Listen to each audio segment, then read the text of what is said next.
नमस्कार मित्रों, बहुत बहुत स्वागत है आप सभी का आपके अपने YouTube चैनल आरजीएस में।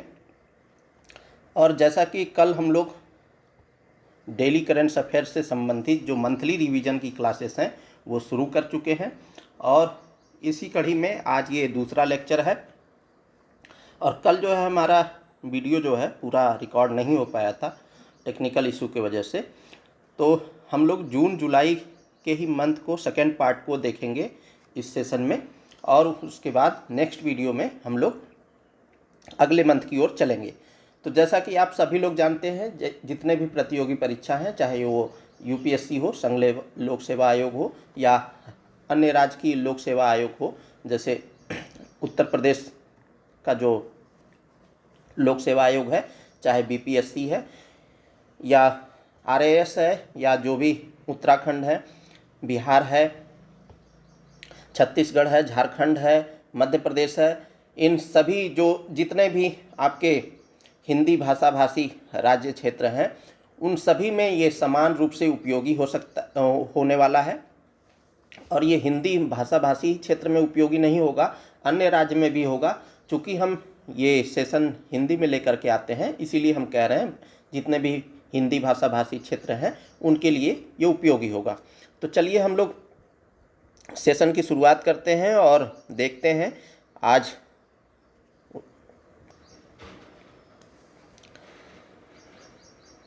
की सेशन को। तो कल हम लोग जहां से सेशन को समाप्त किए थे वहीं से स्टार्ट करेंगे, और ये हम लोग बात कर रहे थे विंडफॉल टैक्स पे। तो इसी से हम लोग शुरुआत करते हैं आज की क्लास की। तो विंडफॉल टैक्स से संबंधित ये खबर है, और एक मिनट दोस्तों, चलिए। तो विंडफॉल टैक्स पर क्या है, अभी भारत सरकार जो है वो बढ़ाई थी। जो पहले 3250 रुपये प्रति टन था, उसे बढ़ा करके 6000 रुपये कर दी थी। अभी देखिए विंडफॉल टैक्स क्या होता है, उसे अभी हम लोग समझेंगे। साथ ही साथ ऐसे कौन कौन से टैक्स हैं जिन्हें अभी वर्तमान गवर्नमेंट ने बंद किया है, अभी क्या मतलब पिछले कुछ समय से, ठीक है। तो विंडफॉल टैक्स लगाया था किस पर? घरेलू स्तर पर उत्पादित कच्चे तेल पर, ठीक है। तो ये आप याद रखिएगा, और इसे अभी बंद कर दिया गया है। तो बहुत ज़्यादा मुद्दा बनता नहीं है। अब हम लोग देख लेते हैं कौन कौन से ऐसे टैक्सेस हैं। अच्छा, इस विंडफॉल टैक्स को लाया कब गया था? तो इसे 1 जुलाई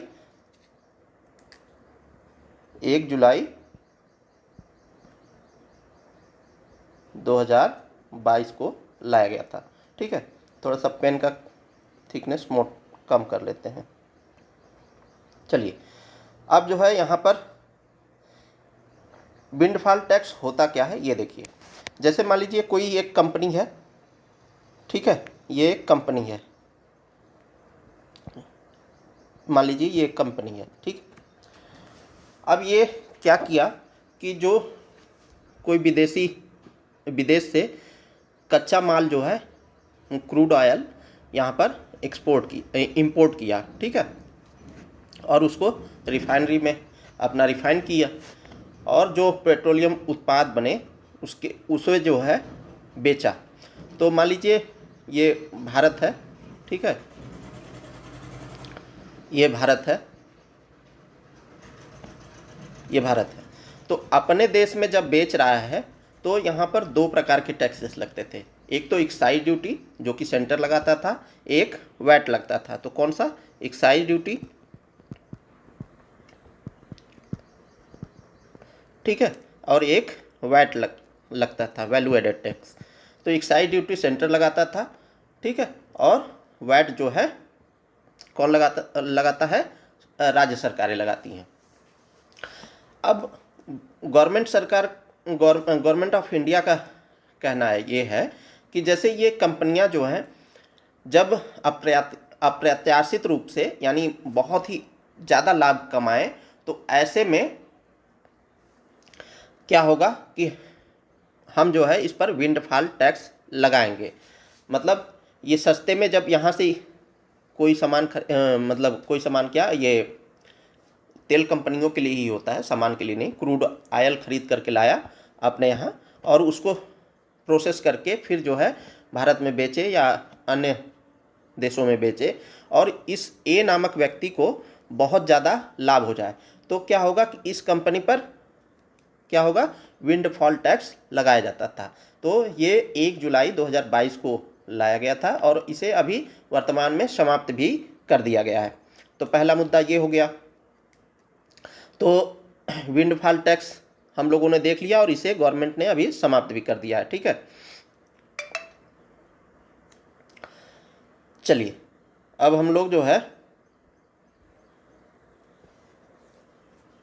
देख लेते हैं। विंडफॉल टैक्स समाप्त हुआ और उसके बाद दूसरा टैक्स जो है वो एंजल टैक्स, जिसे अभी गवर्नमेंट ने समाप्त किया है।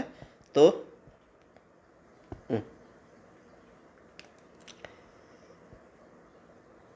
एंजल टैक्स, ठीक है, इसे गवर्नमेंट ने अभी समाप्त किया है। तो एंजल टैक्स क्या है, जैसे मान लीजिए कोई भारत की स्टार्टअप है, ठीक है, भारत की कोई स्टार्टअप कंपनी है, मान लीजिए यहाँ पर स्थित है ए नाम की, और कोई विदेशी इन्वेस्टर है, वो जो है इस कंपनी में इन्वेस्ट करना चाह रहा है, लेकिन वो क्या है, उस पैसे को ब्लैक मनी के रूप में, ब्लैक मनी के तौर पर यूज कर रहा है। ठीक है, तो ऐसे में गवर्नमेंट एंजल टैक्स लगाती थी, इसे भी अब समाप्त कर दिया गया है। ठीक है, तीसरा जो टैक्स समाप्त किया गया है वो डिविडेंड डिस्ट्रीब्यूशन टैक्स। तो डिविडेंड डिस्ट्रीब्यूशन टैक्स को DDT कहते हैं। जैसे मान लीजिए कोई कंपनी है, मान लीजिए रिलायंस की कोई रिलायंस नामक कंपनी है, इसमें किसी ने इन्वेस्ट किया, ठीक है, जैसे आप ही जो है, आप या हम कोई भी इन्वेस्ट किया, तो हमने शेयर खरीदा। यहाँ पर शेयर के बदले क्या होगा कि लाभ होगा, तो व्यक्ति को क्या मिलेगा, लाभ मिलेगा, यानी उसका अंश मिलेगा, लाभ का अंश मिलेगा। तो ऐसे में गवर्नमेंट जो है क्या करती थी, डिविडेंड डिस्ट्रीब्यूशन टैक्स, यानी लाभ पर जो आय हुआ उसे, उस पर जो है DDT लगाया जाता था, डिविडेंड डिस्ट्रीब्यूशन टैक्स। तो ये तीसरा भी ख़त्म कर दिया गया है। अभी देखिए चौथा एक जो ख़त्म किया गया है वो कौन सा है, तो गूगल टैक्स, यानी डिजिटल लेवाई। तो गूगल टैक्स, इसे डिजिटल इक्विलाइजेशन लेवाई भी कहते हैं। डिजिटल लेवाई निकल गया मुंह से, तो इसे इक्विलाइजेशन लेवाई कहते हैं। तो जैसे मान लीजिए कोई भी विदेशी कंपनियां हैं, ठीक है, वो गूगल पर जो है एडवर्टीजमेंट कर रही हैं, ठीक है, आप कोई भी साइट ब्राउज कर रहे हैं और वहाँ पर एडवर्टीजमेंट आ रहा है, ठीक है, तो उस एडवर्टीजमेंट पर जो एडवर्टीजमेंट के जरिए जो है ये गूगल कंपनी जो है लाभ कमाई। मान लीजिए आप ही हैं, आपने कोई प्रोडक्ट बनाया है, ठीक है, उस प्रोडक्ट को एडवर्टाइज करना चाह रहे हैं, आप अपना प्रचार प्रसार करना चाह रहे हैं। तो मान लीजिए कोई बी नामक व्यक्ति है, वो जो है किसी भी वेब ब्राउज़र को खोलता है और वहाँ पर गूगल में सर्च करता है, और सर्च करने के पर आप बी नामक व्यक्ति को क्या है, वो प्रचार दिखाई देता है। तो जो ए नामक व्यक्ति है उसका तो प्रचार हुआ, लेकिन जो गूगल कंपनी है उसको प्रचार के बदले पैसा चाहिए, तो उस पैसे पर जो है भारत सरकार क्या करती थी, गूगल टैक्स लगाती थी।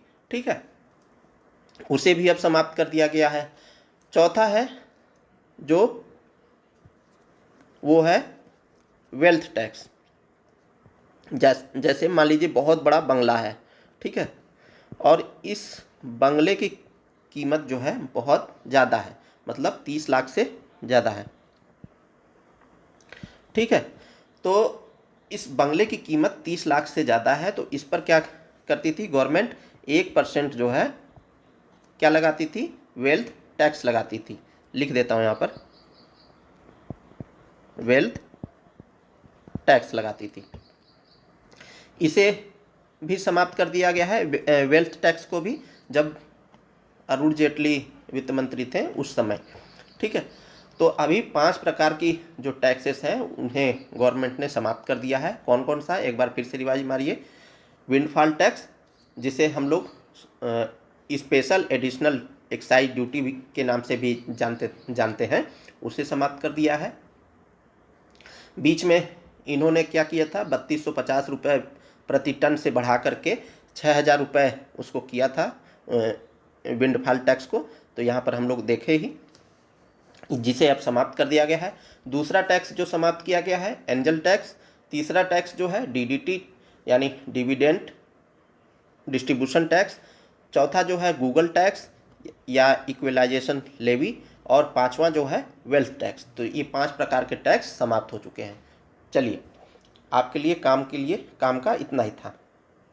चलिए, नेक्स्ट जो टॉपिक है हमारा, विज्ञान और प्रौद्योगिकी और रक्षा प्रतिरक्षा से संबंधित है। चलिए, तो एक्जियोम 4 मिशन हेतु गगनयान अंतरिक्ष यात्रियों का चयन किया गया है। अब ये एक्जियोम 4 पुराना मामला है, 2024 का मामला है। ठीक है, और ये बहुत ही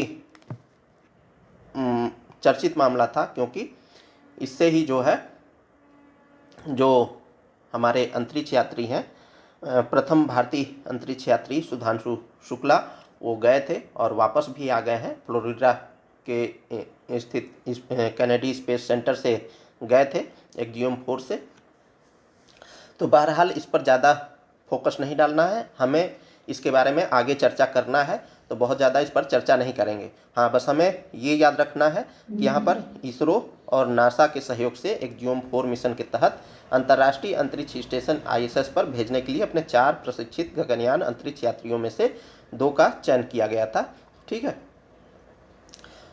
तो अब हमें इस पर बहुत ज़्यादा फोकस नहीं करना है, क्योंकि हम आगे वाले सेशन में देखेंगे। और ये जो एक्जियोम 4 मिशन था वो नासा के आर्टेमिस समझौते के अनुरूप था और भारतीय अंतरिक्ष यात्रियों को अपने केंद्र में उन्नति प्रशिक्षण प्रदान करना था। तो यही मुख्य खबर था। ठीक है, चलिए अगला हम लोग देखें तो इसरो का पुनः प्रयोज प्रमोचन रॉकेट पुष्पक नाम से। तो पुष्पक नामक जो रॉकेट है ये क्या है, पुनः प्रयोज, यानी जब हम किसी भी रॉकेट से किसी सैटेलाइट को लॉन्च करते हैं और जब वहाँ पर अंतरिक्ष में जाता है तो वहाँ पर वो एक स्पेस क्या होता है, स्पेस कचरा बन जाता है। ठीक है, अंतरिक्ष कचरा के रूप में जाना जाता है। लेकिन अब ये पुष्पक रॉकेट है, इसके जरिए क्या है, इस रॉकेट को पुनः प्रयोग किया जाएगा, यानी फिर से हम इसका इस्तेमाल कर सकेंगे। तो ये किसके द्वारा लॉन्च किया गया था, तो इसरो के द्वारा, इंडियन स्पेस रिसर्च ऑर्गेनाइजेशन के द्वारा। और इसका नाम क्या था, तो RLV LEX-03। इस मिशन में पुष्पक रॉकेट को भारतीय वायुसेना के चिनूक हेलीकॉप्टर द्वारा उठाया गया था और 4.5 किलोमीटर की ऊंचाई से छोड़ा गया था। ठीक है, तो ये आप याद रखिएगा। तो नाम क्या है, RLV LEX-3। ठीक है, अब अगला टॉपिक है ग्लोबल इंडिया AI शिखर सम्मेलन। तो ग्लोबल है मतलब विश्व स्तरीय है, इंडिया है, और AI शिखर सम्मेलन है। तो AI को लेकर के शिखर सम्मेलन हुआ ग्लोबल स्तर पर। कहाँ पर हुआ, इंडिया में हुआ। ठीक है, तो कहाँ पर, भारत मंडपम। भारत मंडपम कहाँ है, नई दिल्ली में। क्या हुआ, ग्लोबल इंडिया AI शिखर सम्मेलन हुआ। ठीक है, सफलतापूर्वक इसका संपन्न हुआ। यह जो सम्मेलन था, इस कार्यक्रम में भारत और विश्व स्तर पर कृत्रिम बुद्धिमत्ता के भविष्य पर चर्चा करने के लिए विशेषज्ञ, नीति निर्माता और उत्साही लोग शामिल हुए।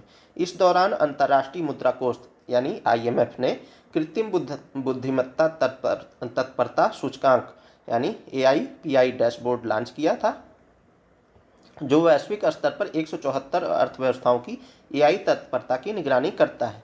सिंगापुर, डेनमार्क और संयुक्त राज्य अमेरिका उच्चतम रेटिंग वाले AI में से एक है। तो आप ये याद रखिएगा। सिंगापुर, डेनमार्क और संयुक्त राज्य अमेरिका, ये उच्चतम रेटिंग वाले देश हैं एआई में। 0.49 रेटिंग के साथ भारत जो है इसमें 72वें स्थान पर है, तो ये भी याद रखिएगा। उभरती बाजार अर्थव्यवस्थाओं में भारत का प्रदर्शन अपेक्षाकृत मजबूत है, लेकिन चीन 6.63 स्कोर के साथ बना हुआ है और ये भारत से आगे है। और कौन से स्थान पर है? 31वें स्थान पर है। तो चीन की स्थिति क्या है? 31वां। भारत की स्थिति क्या है? 72वां।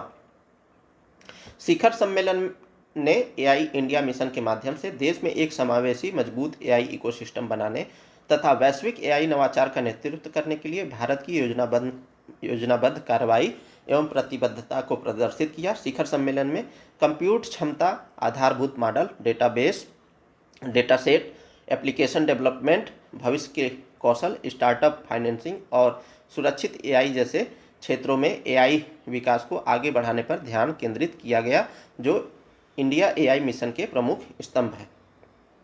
अब ये देखिए, अगला जो टॉपिक है वो किससे संबंधित है,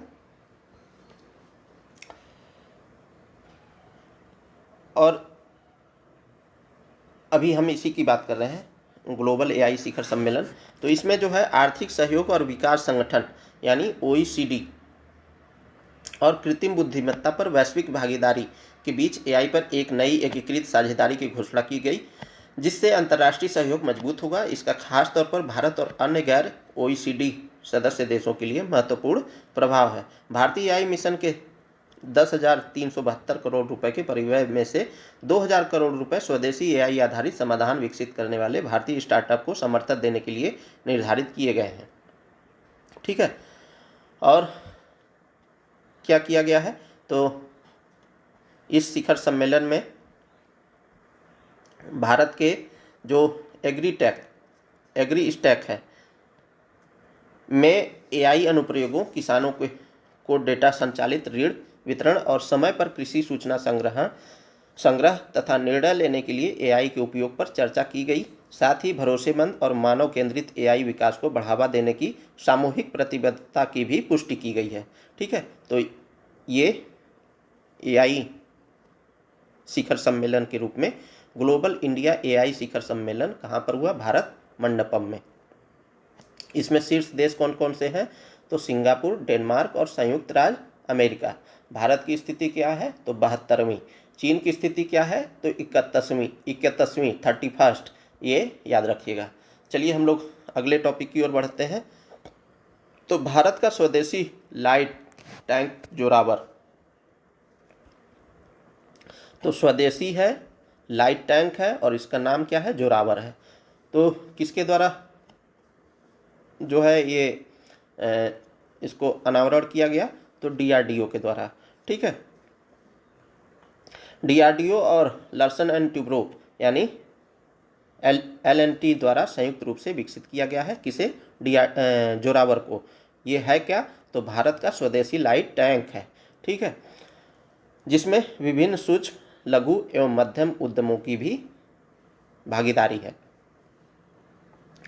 चलिए सकारात्मक स्वदेशी सूची की बात करें तो सकारात्मक स्वदेशीकरण सूची उन वस्तुओं की सूची है जिन्हें भारतीय सशस्त्र बल केवल घरेलू निर्माताओं से ही खरीद सकते हैं, जिसमें निजी क्षेत्र या DPSU शामिल है। इस अवधारणा को रक्षा अधिग्रहण प्रक्रिया DAP 2020 में पेश किया गया था, जिसमें प्रमुख प्रणालियों, प्लेटफार्मों, सशस्त्र प्रणालियों, सेंसर और युद्ध सामग्री के लिए आयात प्रतिस्थापन पर ध्यान केंद्रित किया गया है। इस सूची में भारत की रक्षा क्षमताओं को सुदृढ़ करने और रक्षा क्षेत्र में आत्मनिर्भरता को बढ़ावा देने के लिए महत्वपूर्ण वस्तुओं की विविध श्रेणियां शामिल हैं।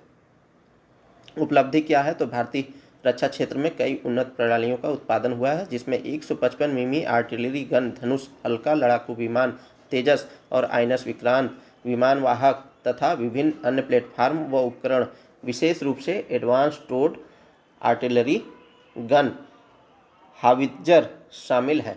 तो सकारात्मक स्वदेशीकरण सूची ये आप याद रखिएगा।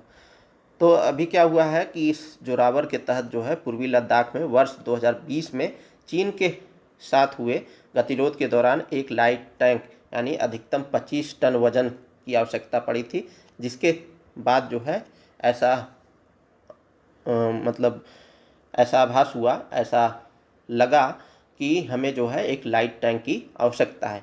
इसी के तहत जो है Larsen and Toubro and DRDO दोनों के द्वारा भारत का स्वदेशी लाइट टैंक जोरावर विकसित किया गया है, जिसका टन क्या होगा 25 टन।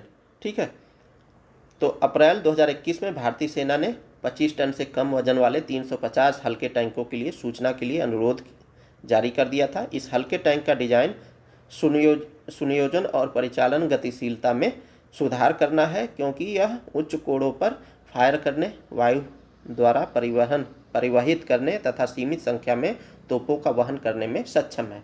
तो हमें बस ये याद रखना है, भारत का स्वदेशी रूप से निर्मित लाइट टैंक है, उसका नाम है जोरावर। इसे विकसित किसने किया है? तो DRDO and Larsen and Toubro ने। और इसका वजन कितना होगा? तो 25 टन होगा। और ये कब क्यों लाया गया था? तो जब पूर्वी लद्दाख में 2020 में जब चीन के साथ गतिरोध उत्पन्न हुआ था भारत के साथ, तो उसकी आवश्यकता को ध्यान में रखते हुए इस लाइट टैंक को लाया गया है जो जोरावर है। चलिए अगले टॉपिक की ओर बढ़ें। तो एरियन 6 रॉकेट का सफल प्रक्षेपण किया गया है। तो क्या है एरियन 6 रॉकेट का सफल प्रक्षेपण? तो यूरोपीय अंतरिक्ष एजेंसी है जिसका मुख्यालय जो है पेरिस फ्रांस में है। इसने क्या किया है? पहली बार फ्रेंच गुयाना से एरियन 6 रॉकेट को सफलतापूर्वक लॉन्च किया है। तो किसने किया है? यूरोपीय अंतरिक्ष एजेंसी ने क्या किया है? एरियन 6 रॉकेट को लॉन्च किया है। यह यूरोप की एरियन रॉकेट श्रृंखला यानी एरियन 5 से आगे है और यह एक नवीनतम रॉकेट है जो लो अर्थ ऑर्बिट से और डीप स्पेस में मिशन लॉन्च कर सकता है। अब देखिए, हम लोगों ने जब करंट अफेयर की क्लासेस की हैं तो उस दौरान कई बार हम लोगों ने चर्चा की है। तो लियो ऑर्बिट की जो रॉकेट होती हैं वो 500 किलोमीटर से 2000 किलोमीटर तक की रेंज की होती हैं। जो मियो होता है, मीडियम अर्थ ऑर्बिट, वो 3000 से 20,000 किलोमीटर तक की रेंज की होती हैं। और जो जियो होता है, जियो सिंक्रोनस अर्थ ऑर्बिट, ये जो होता है ये इसकी जो दूरी होती है 35,786 किलोमीटर से अधिक होती है। ठीक है, तो लियो, मियो, जियो आप लोग जानते होंगे। ठीक है, चलिए हम लोग आगे बढ़ते हैं और देखते हैं जो ये एरियन 6 रॉकेट का सफल प्रक्षेपण हुआ है इसके बारे में कुछ और। तो यह जो है पहली उड़ान ने 9 क्यूबसैट को कक्षा में पहुंचाया है, जिसमें नासा का CubeSat sat radio interferometry experiment और पृथ्वी की जलवायु तथा मौसम का अध्ययन करने वाले अन्य उपग्रह शामिल थे। ऊपरी चरण में उपयोग किए जाने वाले विंसी इंजन को कई बार स्टार्ट करने के लिए डिज़ाइन किया गया है, जिससे ऑपरेटिंग एजेंसी को अलग अलग कक्षाओं में पेलोड रखने की अनुमति मिलती है। विद्युत हो कि पूर्ववर्ती एरियन 5 रॉकेट का उपयोग इसरो के संचार उपग्रहों की जैसे कि जीसैट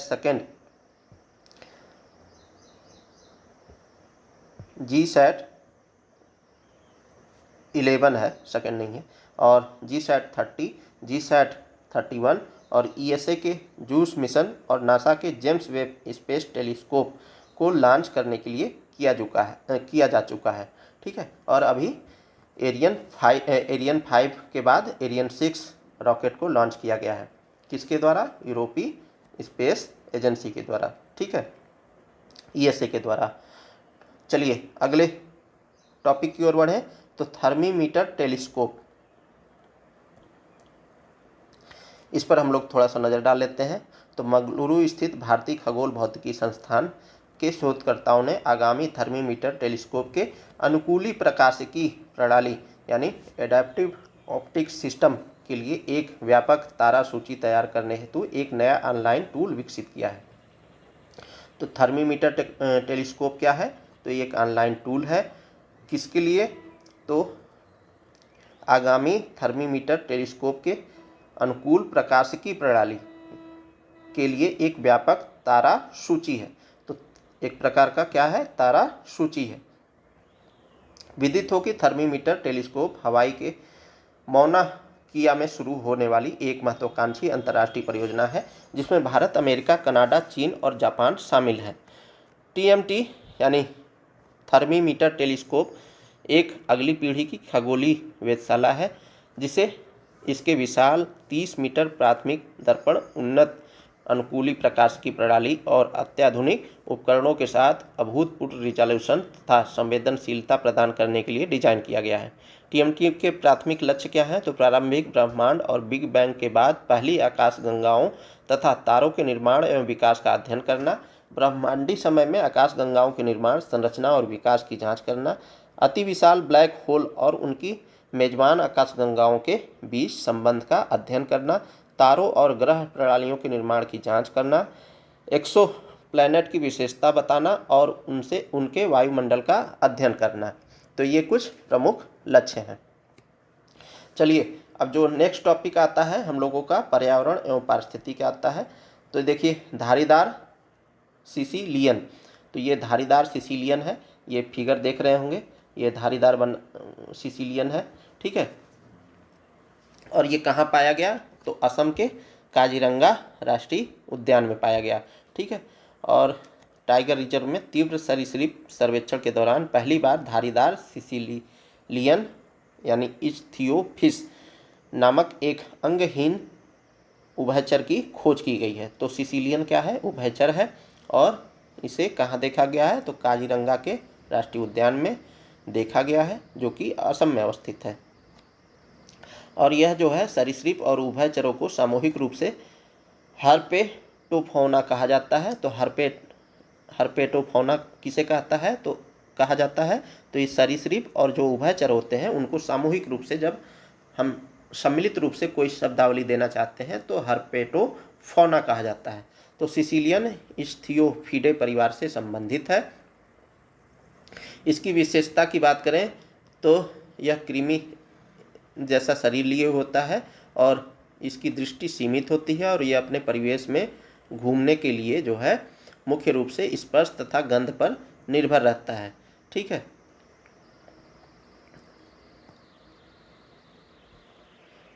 और एक प्रकार का मांसाहारी जीव है। पर्यावरण के लिए एक संकेतक प्रजाति के रूप में कार्य करता है। कीटों को नियंत्रित करने में महत्वपूर्ण भूमिका भी निभाता है। विदित है कि काजीरंगा राष्ट्रीय उद्यान ब्रह्मपुत्र नदी और कार्बी, जिसे मिकिर पहाड़ियों के बीच स्थित है, इन दोनों के बीच में अवस्थित है। इसे वर्ष 1974 में राष्ट्रीय उद्यान तथा वर्ष 1950 में यूनेस्को द्वारा विश्व धरोहर स्थल घोषित किया गया था। अब देखिए राइजोटोप प्रोजेक्ट। तो राइजोटोप प्रोजेक्ट किससे संबंधित है? ये राइनो से संबंधित है और दक्षिण अफ्रीका के वैज्ञानिक जो हैं उस राइजोटोप के प्रोजेक्ट के तहत जो है वहाँ के जो गैंडे हैं, गैंडों का पता लगाने के लिए उनके सींगों में क्या किया है? रेडियोधर्मी पदार्थ को इंजेक्ट किया है, ठीक है। इसीलिए चर्चा में है। और कहाँ पर किया गया है? दक्षिण अफ्रीका में, ठीक है। और इससे होगा क्या कि जो गैंडों की जो तस्करी होती है सींगों की, उनके सींगों को काट करके विभिन्न प्रकार के जो पारंपरिक चिकित्सा में प्रयोग किया जाता है, तो उसका बचाव हो सकेगा और पर्यावरण की संरक्षा होगी, जैव विविधता की संरक्षा होगी। तो प्रोजेक्ट राइजोटोप वर्ष 2021 में शुरू किया गया था। तो हमें यह याद रखना है कि प्रोजेक्ट राइजोटोप कब शुरू किया गया था? तो 2021 में शुरू किया गया था, ठीक है। और इसमें क्या होगा कि रेडियोधर्मी चिप लगाया जाएगा। उसके जरिए क्या होगा कि वो जो सींग है वो विषैला हो जाएगा और उसकी तस्करी नहीं हो पाएगी। बोर्नियो हाथी के बारे में अब हम लोग देख लेते हैं।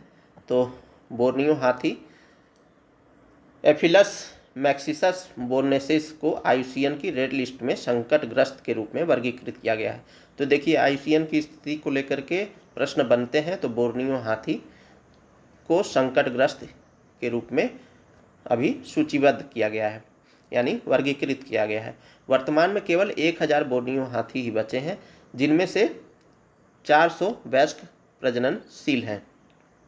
ठीक है, तो बोर्नियो हाथी जो है ये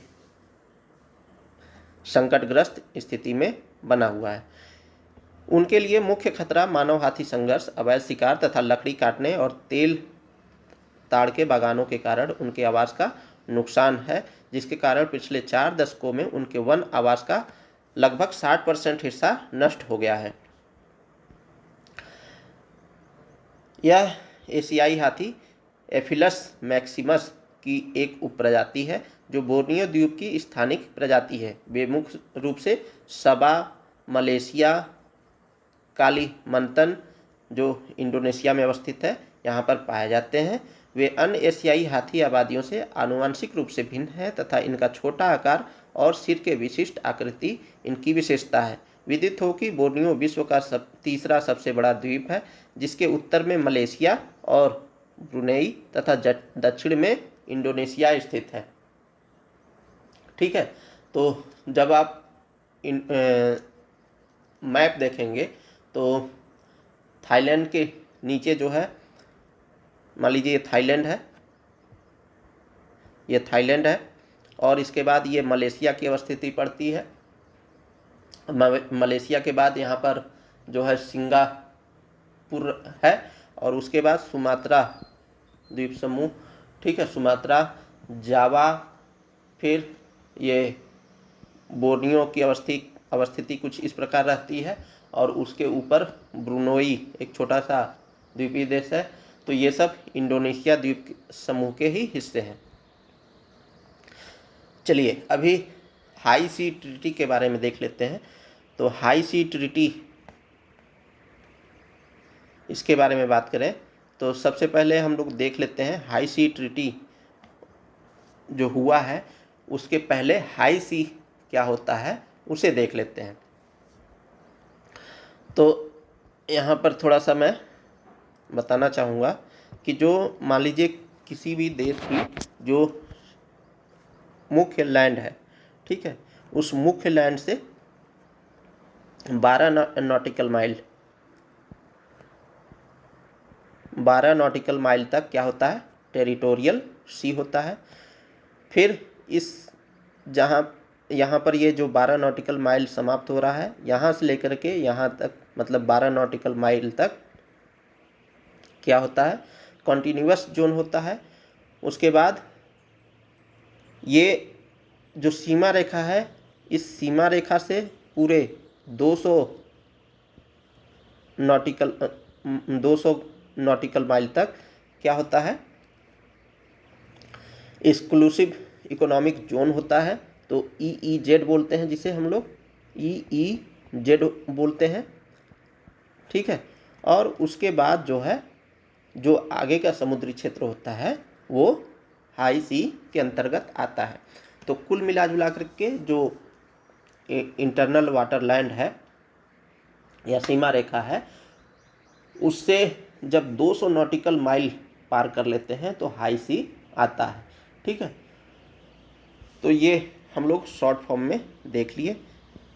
जियोग्राफी में आप लोगों ने इसे अच्छे से देखा होगा। तो अभी हाई सी ट्रीटी हुई है, संधि हुई है। तो भारत ने राष्ट्रीय क्षेत्राधिकार से परे जैव विविधता यानी बायोडाइवर्सिटी के लिए क्या किया है, समझौता किया है, जिसे हाई सी ट्रीटी भी कहा जाता है, का समर्थन और अनुमोदन करने का निर्णय लिया है। यह वैश्विक समझौता अंतर्राष्ट्रीय स्तर पर सहयोग के माध्यम से उच्च सागरीय समुद्री जैव विविधता की सुरक्षा के लिए बनाया गया है।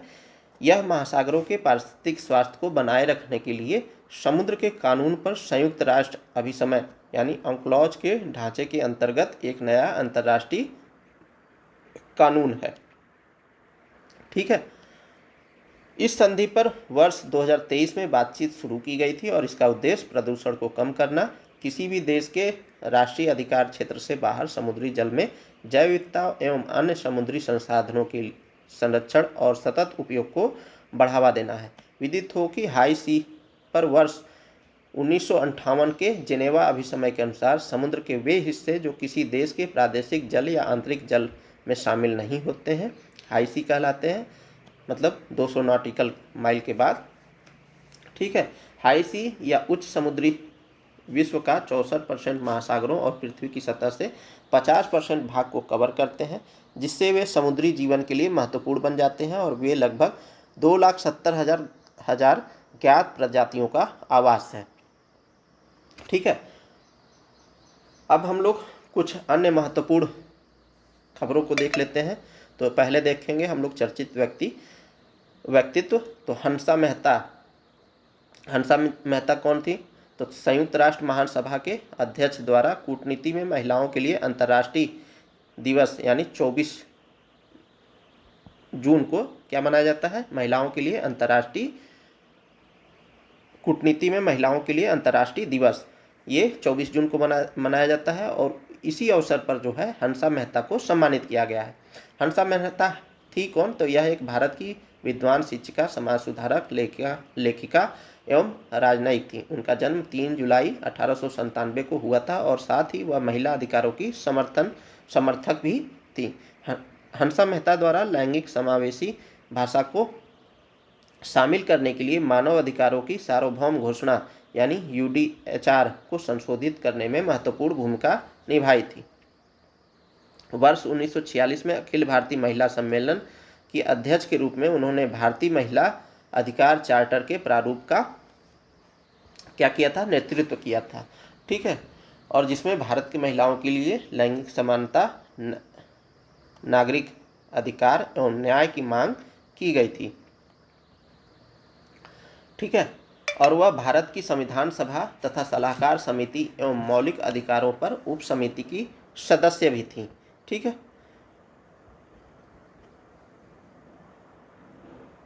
वह संयुक्त राष्ट्र मानवाधिकार आयोग में एलेनोर रूजवेल्ट के अतिरिक्त एकमात्र अन्य महिला प्रतिनिधि भी रह चुकी हैं।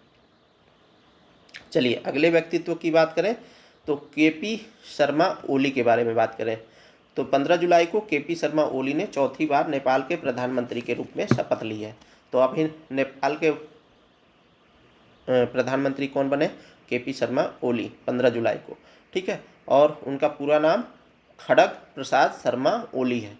तो खड़ग प्रसाद शर्मा ओली, जिसे शॉर्ट फॉर्म में KP शर्मा ओली कहते हैं।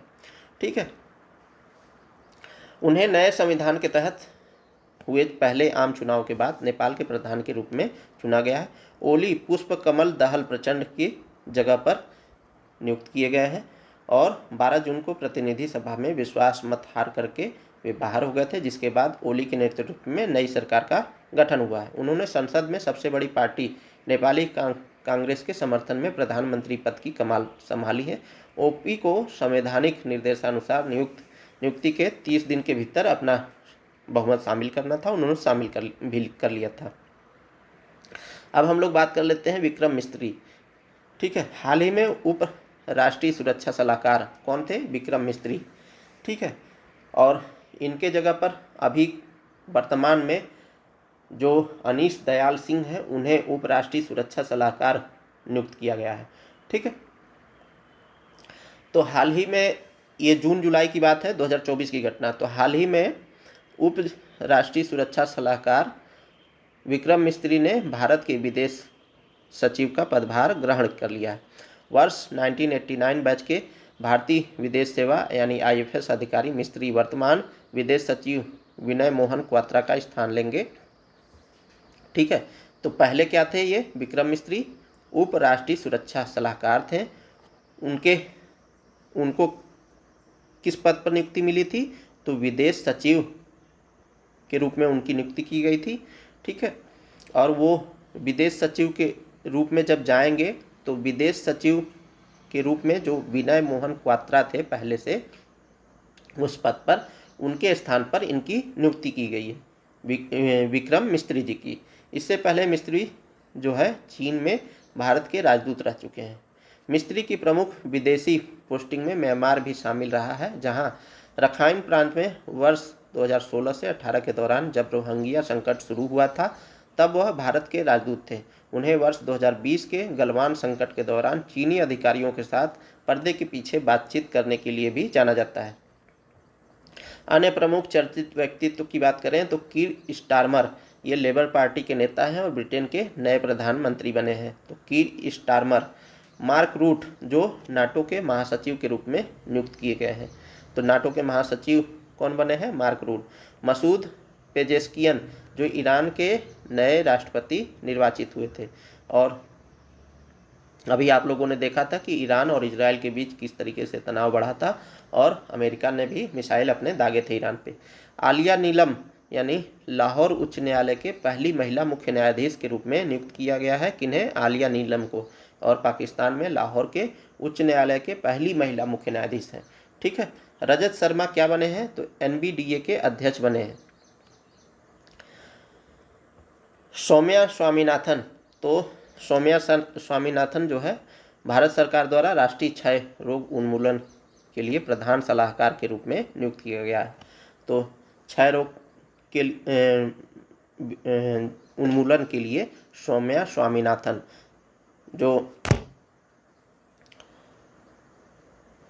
पूर्व मुख्य न्यायाधीश हैं उदय उमेश ललित, उन्हें सुप्रीम कोर्ट द्वारा पश्चिम बंगाल में बीसी चयन समिति का प्रमुख नियुक्त किया गया है। रेचल रिव्स ब्रिटेन की पहली महिला वित्त मंत्री बनी है। तो रेचल रिव्स। चलिए अब हम लोग और जो व्यक्तित्व हैं उनके बारे में बात करें तो बीएन गंगाधर, इन्हें क्या बनाया गया है? तो राष्ट्रीय चिकित्सा आयोग के अध्यक्ष के रूप में नियुक्ति दी गई है। किसे? बीएन गंगाधर को। रवि अग्रवाल, ये सीबीडीटी के नए अध्यक्ष नियुक्त किए हैं। सीबीडीटी का पूरा नाम central bank direct tax. JP Nadda Rajya Sabha में सदन के नेता के रूप में नियुक्त किए गए हैं। प्रदीप सिंह खरोला, ये एनटीए के महानिदेशक नियुक्त किए गए हैं। तो Pradeep Singh Kharola, national testing agency.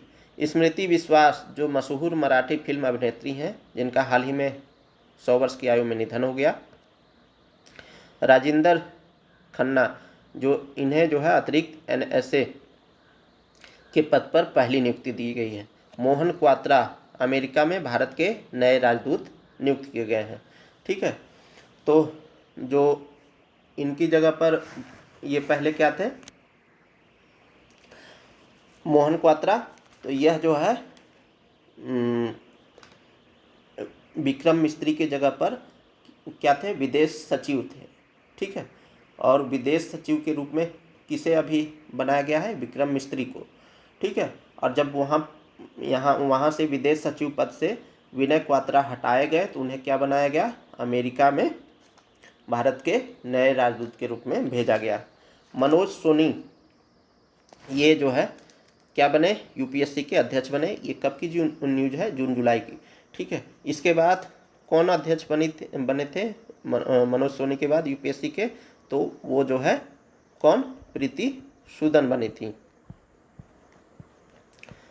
Preeti Sudan. और ये भी अभी हट गई हैं। अब इनके जगह पर, प्रीति सूदन के जगह पर कौन है? अजय कुमार। ठीक है। अजय कुमार, ये वर्तमान में यूपीएससी के अध्यक्ष हैं। अब देखिए स्मार्ट सिटी मिशन का विस्तार। तो स्मार्ट सिटी मिशन योजना परियोजना की बात हो रही है। तो स्मार्ट सिटी मिशन का विस्तार की बात हो रही है। अब जब आप यूपीएससी का जो 2025 का मेंस का एग्ज़ाम देखेंगे तो जीएस पेपर 1 में स्मार्ट सिटी मिशन से संबंधित प्रश्न आया हुआ है। तो इसीलिए करंट अफेयर पर अपनी पकड़ मजबूत करना इसलिए भी ज़रूरी हो जाता है कि जो योजना परियोजना है या समिति सम्मेलन है या प्रमुख राष्ट्रीय और अंतर्राष्ट्रीय खबर है, वो सिर्फ प्री के लिए ही नहीं बल्कि मेंस के लिए भी उपयोगी होते हैं, बशर्ते हमें उसका यूज करना चाहिए, आना चाहिए।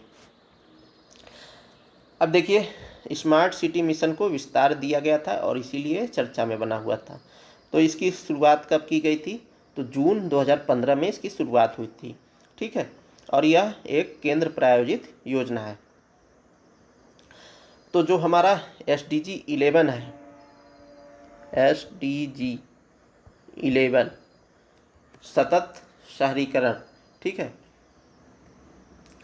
उसको ध्यान में रखते हुए स्मार्ट सिटी मिशन लाया गया था। कब? जून 2015 में। तो अभी जो है इसके 10 वर्ष पूरे हो गए थे 2025 में। 31 मार्च 2025 को इसका जो है टेन्योर बढ़ा दिया गया था, तो अगले 5 साल के लिए। ठीक है, अभी 10 वर्ष इसके पूरे हो गए हैं।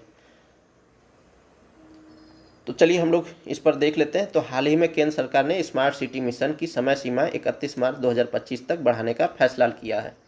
तो जून 2015 में लॉन्च हुआ था, 31 मार्च 2025 तक बढ़ाया गया था, और यह जो है इसका अभी 10 वर्ष पूरा हो गया है, तो इसलिए इम्पॉर्टेंट है। इस मिशन को पहले वर्ष 2020 तक पूरा करने की योजना बनाई गई थी, लेकिन इसे पहले ही 2 बार बढ़ाया जा चुका है। स्मार्ट मिशन सिटी मिशन एक केंद्र प्रायोजित योजना है जिसे जून 2015 में स्मार्ट सॉल्यूशन के अनुप्रयोग के माध्यम से नागरिकों के जीवन की गुणवत्ता एवं स्वच्छ एवं संवहनीय वातावरण प्रदान करने के लिए 100 शहरों के आवश्यक बुनियादी ढांचे को बदलने के लिए प्रारंभ किया गया था। इसका उद्देश्य सतत और समावेशी विकास के माध्यम से नागरिकों के जीवन की गुणवत्ता में सुधार करना है। मिशन के घटक क्या हैं? तो शहर नवीनीकरण, बुनियादी ढांचे और सुविधाओं में सुधार के लिए मौजूदा शहरी क्षेत्रों का नवीनीकरण, शहर सुधार यानी मौजूदा क्षेत्रों को अधिक उपयोगी और टिकाऊ बनाने के लिए बुनियादी ढांचे का विकास करना, शहर विस्तार यानी स्थिरता और स्मार्ट प्रौद्योगिकी पर ध्यान देने के साथ नए शहरी क्षेत्रों का विकास, पैन सिटी समाधान यानी ई-गवर्नेंस, अपशिष्ट प्रबंधन, जल प्रबंधन, ऊर्जा प्रबंधन, शहरी गतिशीलता और कौशल विकास जैसे विभिन्न क्षेत्रों में सूचना एवं संचार प्रौद्योगिकी समाधानों का अनुप्रयोग किया जाना। ठीक है, और इसका वित्त पोषण कैसे होता है? स्मार्ट शहरों का वित्त पोषण तो SCM यानी स्मार्ट सिटी मिशन के लिए 5 वर्षों हेतु केंद्र सरकार द्वारा कितनी राशि दी गई थी? तो 48,000 करोड़ रुपए प्रतिवर्ष, शहर औसत 100 करोड़ रुपए दी गई थी। राज्यों और शहरी स्थानीय निकायों को इसमें समान राशि का योगदान करना आवश्यक होता है, जिससे कुल मिलाकर यह राशि लगभग 1 लाख करोड़ रुपए हो जाती है। तो यह किस प्रकार की योजना है? केंद्र प्रायोजित योजना है, सेंट्रल स्पॉन्सर्ड स्कीम। तो यानी इसमें राज्य और केंद्र दोनों मिलकर के समान राशि के जो है धनराशि मुहैया कराएंगे। ठीक है, और इसमें 100 प्रमुख शहरों का चयन किया गया था। 31 मार्च तक 2025 तक इसको बढ़ाया गया था, और अभी वर्तमान में 10 वर्ष पूरे हो गए थे, और उसको देखते हुए ही इसकी उपलब्धियों को मद्देनज़र रखते हुए गरीबी उन्मूलन से संबंधित जो UPSC का मेंस का पेपर है, GS पेपर 1, उसमें इसे जोड़ करके पूछा था। तो जो SDG 11 है, 11 और SDG 1, इन दोनों को आपस में मर्ज करके क्वेश्चन फ्रेम किया गया था। तो आप समझ सकते हैं कि किस तरीके से करंट अफेयर की भूमिका होती है किसी भी एग्जाम में। चलिए अगले टॉपिक की ओर बढ़ें। देखिए, चर्चा करने के लिए बहुत सारी चीज़ें हैं, चर्चा भी कर सकते हैं, लेकिन अधिकतर छात्रों की मांग होती है कि शॉर्ट में बस उनका रिवीजन हो जाए, काम चल जाए। तो हम भी बेबस होते हैं, लेकिन चाहते बहुत कुछ है।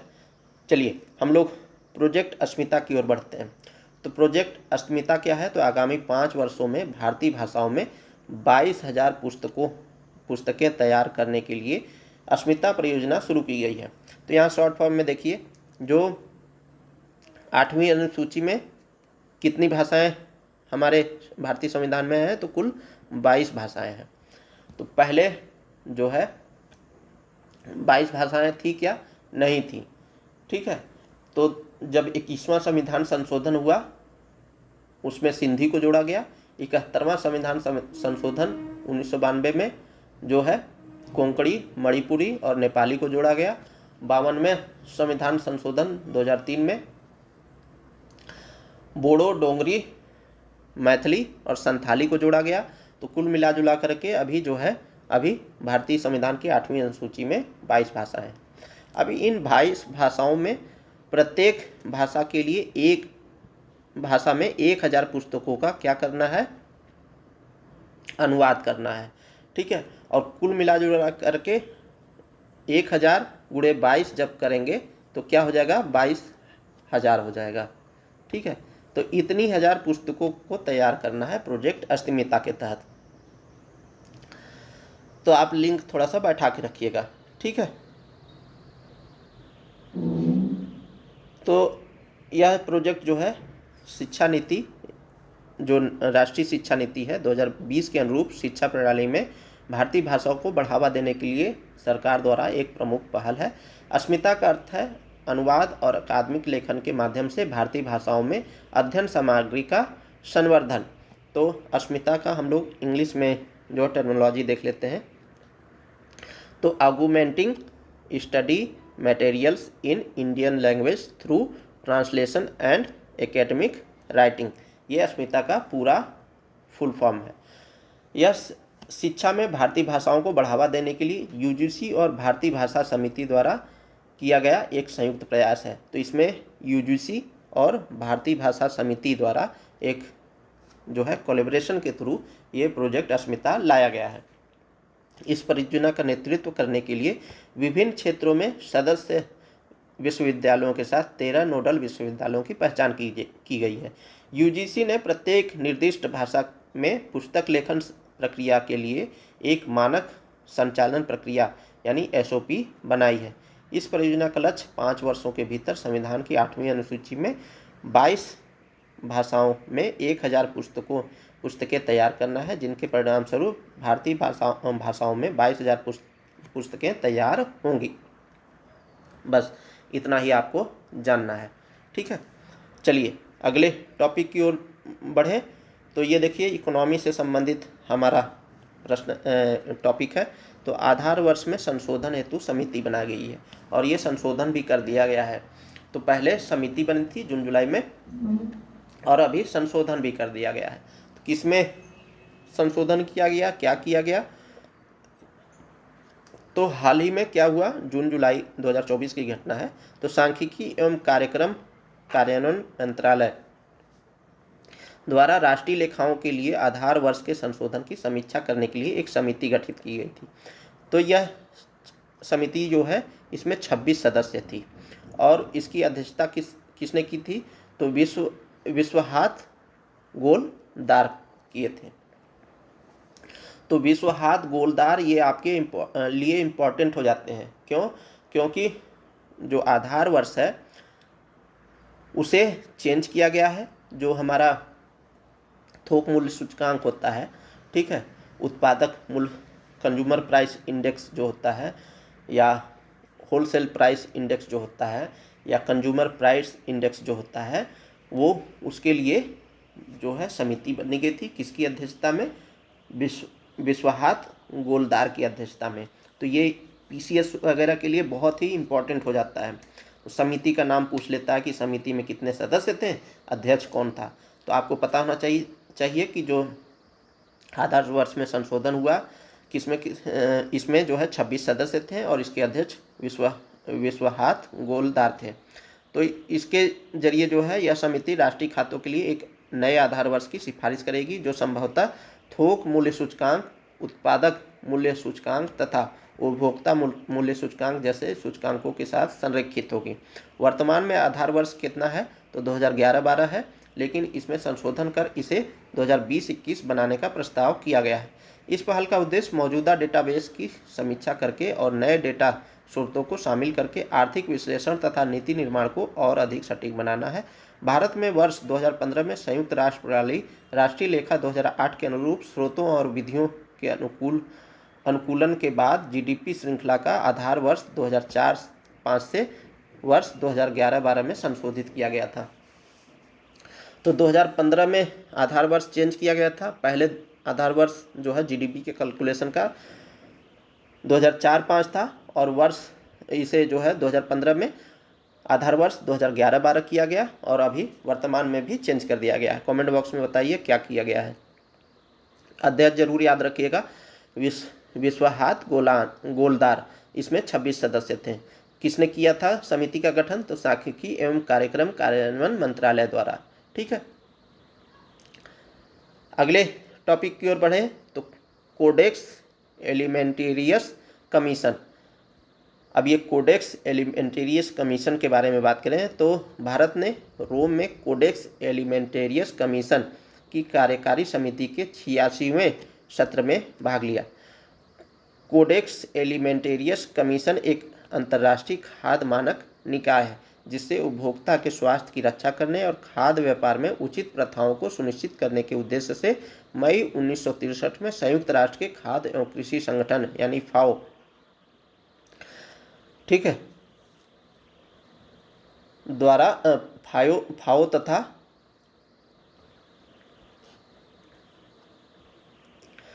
विश्व स्वास्थ्य संगठन द्वारा संयुक्त रूप से स्थापित किया गया था। तो फाओ की स्थापना कब की गई थी? 16 अक्टूबर 1945 को। फाओ का मुख्यालय क्या है? तो मुख्यालय रोम इटली में है। ठीक है, और वहीं जो WHO है इसका गठन कब किया गया था? तो 7 अप्रैल 1948 सेकेंड वर्ल्ड वार के बाद इसको इस्टेब्लिश किया गया था और इसका मुख्यालय की बात करें तो जिनेवा स्विट्जरलैंड में। तो छोटे छोटे फैक्ट्स आप याद रखते रहिएगा। अच्छा, यहाँ पर जो है एक बात की गई है कि जो हाँ ये उद्देश्य क्या है? तो 1963 में संयुक्त राष्ट्र के खाद्य एवं कृषि संगठन यानी फाओ तथा विश्व स्वास्थ्य संगठन द्वारा संयुक्त रूप से स्थापित किया गया था। तो किसे स्थापित किया गया था? तो कोडेक्स एलिमेंटेरियस कमीशन। ठीक है, तो इसका स्थापना की गई थी। ये करता क्या है? तो विश्व स्तर पर जो खाद्य के मानक हैं उन्हें निर्धारित करता है। ठीक है, तो आप बस इतना ही याद रखिएगा। विश्व व्यापार संगठन WTO के स्वच्छता और पादप स्वच्छता उपायों के अनुप्रयोग पर समझौता अंतर्राष्ट्रीय व्यापार तथा व्यापार विवाद निपटान के लिए संदर्भ मानकों के रूप में कोडेक्स मानकों, दिशा निर्देशों तथा सिफारिशों को मान्यता देता है। अभी देखिए, जो पादप स्वच्छता उपाय क्या है? तो जब इकोनॉमी पढ़ते हैं तो आपको वहाँ पढ़ाया गया होगा। और अभी जो है भारतीय कुछ मसाले थे जैसे कि MDH, एवरेस्ट, वो विदेशों में बैन किए गए थे। तो वहाँ पर जो हानिकारक तत्व हैं वो अत्यधिक मात्रा में मिलाए गए थे। ठीक है, उसके वजह से भी बैन किए गए थे। तो कोडेक्स एलिमेंटेरियस कमीशन जो है ये खाद्य पदार्थों की जो रेटिंग्स है उसे निर्धारित करता है कि इसमें जो है इतने प्रिजर्वेटिव मिलाए जाने चाहिए। वर्तमान में इस कमीशन में कुल 189 यानी 188 देश और यूरोपीय संघ सदस्य हैं। भारत वर्ष 1964 में कोडेक्स एलिमेंट्री का सदस्य बना। तो सदस्य कब बना? 1964 में बना और इसकी स्थापना 1963 में की गई थी और एक साल बाद जो है भारत सदस्य बन गया था। भारत जिसका प्रतिनिधित्व भारतीय खाद्य संरक्षा एवं मानक प्राधिकरण यानी FSSAI के CEO कर रहे हैं। तो FSSAI जो है भारत में खाद्य संरक्षा और मानक प्राधिकरण का काम करता है, जिसकी स्थापना कब की गई थी? तो 2008 में की गई थी। यहाँ पर मैं लिख दे रहा हूँ। ठीक है, तो 2008 में की गई थी। ठीक है, रोम स्थित फाओ मुख्यालय में कोडेक्स एलिमेंटेरियस आयोग की कार्यकारी समिति के 86वें सत्र में सक्रिय रूप से भाग लिया। किसने? FSSAI के CEO ने। तो CCEXEC नए कार्य के प्रस्तावों की समीक्षा करने तथा मानक विकास की प्रगति की निगरानी करने में महत्वपूर्ण भूमिका निभाता है। अब चलिए अगले टॉपिक की ओर बढ़ें। तो 24वां संघाई सहयोग संगठन शिखर सम्मेलन। तो संघाई सहयोग संगठन है, इसकी स्थापना 15 जून 2001 को की गई थी। हेडक्वार्टर क्या है? तो बीजिंग है। अभी जो है 24वां जो शिखर सम्मेलन हुआ है इसके बारे में हम लोग बात कर लेते हैं। तो हाल ही में शंघाई सहयोग संगठन एससीओ के राष्ट्रीय अध्यक्षों की परिषद की 24वीं बैठक कजाकिस्तान के अस्ताना में हुई। तो कहाँ पर हुई ये याद रखिएगा, कजाकिस्तान के अस्ताना में। और कजाकिस्तान कहाँ पर अवस्थित है? आप जब रूस के पास देखेंगे तो रूस के दक्षिणतम भाग में कैस्पियन सागर से सीमा बनाता हुआ कजाकिस्तान है, और अरल सागर की भी सीमा जो है कजाकिस्तान के साथ लगती है। इस महत्वपूर्ण बैठक में क्षेत्रीय सहयोग और सुरक्षा मुद्दों पर चर्चा करने के लिए विभिन्न देशों के नेता एक साथ नजर आए। भारतीय प्रधानमंत्री नरेंद्र मोदी इस शिखर सम्मेलन में शामिल नहीं हुए। भारत का प्रतिनिधित्व किसने किया था? तो विदेश मंत्री डॉक्टर एस जयशंकर ने किया था। सम्मेलन के दौरान बेलारूस को एससीओ के 10वें पूर्व सदस्य के रूप में शामिल किया गया। तो देखिए, बेलारूस एससीओ का 10वां पूर्व सदस्य देश बना। एक और भी मुख्य संगठन है जिसे ब्रिक्स कहते हैं, ठीक है, तो उसका भी नवीनतम सदस्य कौन बना? उसमें भी 10वां बना है, आप कमेंट बॉक्स में बताइए। तो एससीओ जो है के बारे में हम लोग ने देख लिया, और 10वें पूर्व सदस्य के रूप में कौन बना? बेलारूस बना। और इसमें कौन कौन से देश शामिल हैं? तो इंडिया है, ईरान है, कजाकिस्तान है, चीन है, किर्गिस्तान है, पाकिस्तान है, रूस है, तजाकिस्तान है, उज्बेकिस्तान है, और बेलारूस 10वां है। तो इंडिया पहला, एक इंडिया, दूसरा ईरान, तीसरा कजाकिस्तान, चौथा चीन, 5वां किर्गिस्तान, 6वां पाकिस्तान, 7वां रूस, 8वां तजाकिस्तान, 9वां उज्बेकिस्तान, और बेलारूस 10वां सदस्य देश बना है एससीओ का। अब देखिए याद कैसे रखेंगे, तो 4 तो तान वाले देश हैं, पाकिस्तान अपना पड़ोसी, 5 है बल्कि, तो पाकिस्तान जो अपना पड़ोसी देश है, ठीक है, और तजाकिस्तान, उज्बेकिस्तान, कजाकिस्तान, किर्गिस्तान, और इसमें अफगानिस्तान शामिल नहीं है एससीओ में, ठीक है। उसके बाद रूस है, चीन है, इंडिया है और ईरान है, ये याद रखिएगा।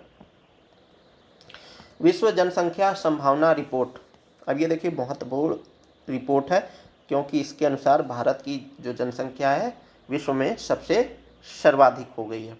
तो संयुक्त राष्ट्र ने विश्व जनसंख्या संभावना रिपोर्ट 2024 जारी की है। इसके अनुसार भारत की जनसंख्या 2060 के दशक की शुरुआत में 1.7 बिलियन तक पहुंचने की अनुमान है।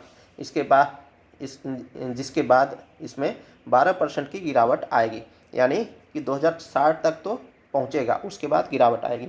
गिरावट के बावजूद भारत 21वीं सदी में दुनिया का सबसे अधिक आबादी वाला देश बना रहेगा।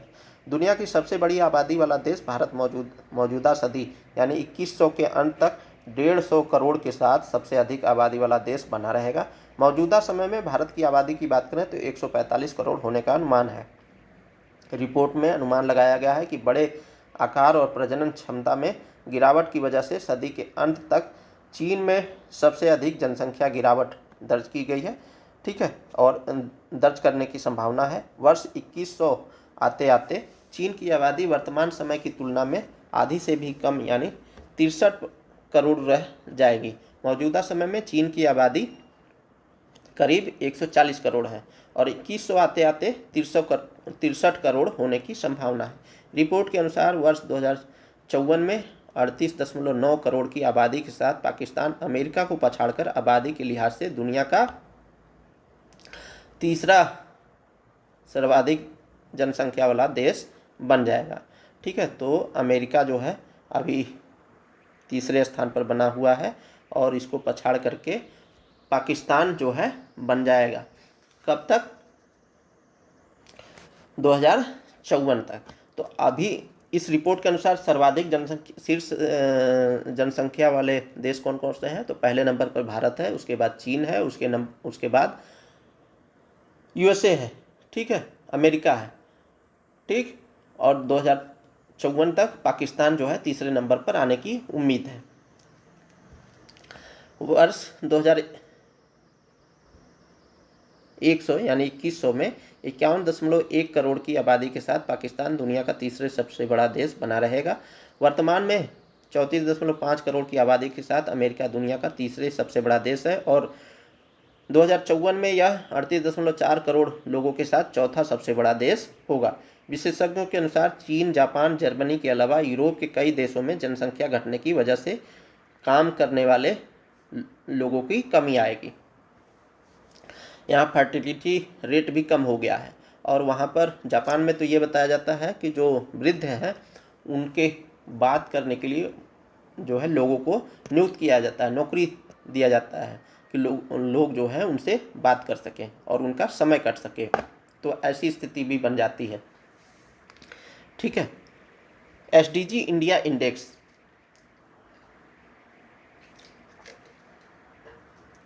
तो नीति आयोग ने वर्ष 2023-24 के लिए अपना नवीनतम एसडीजी इंडिया इंडेक्स जारी किया है। किसने जारी किया है? नीति आयोग ने। यह सूचकांक राष्ट्रीय प्राथमिकताओं से जुड़े 113 संकेतकों का उपयोग करके 16 सतत विकास लक्ष्यों यानी एसडीजी के अंतर्गत राज्यों और केंद्र शासित प्रदेशों के प्रदर्शन का आकलन करता है। सूचकांक में समग्र अंक की गणना में लक्ष्य 14 यानी एसडीजी 14 जलीय जीवन को शामिल नहीं किया गया है क्योंकि यह केवल 9 तटीय राज्यों से संबंधित है।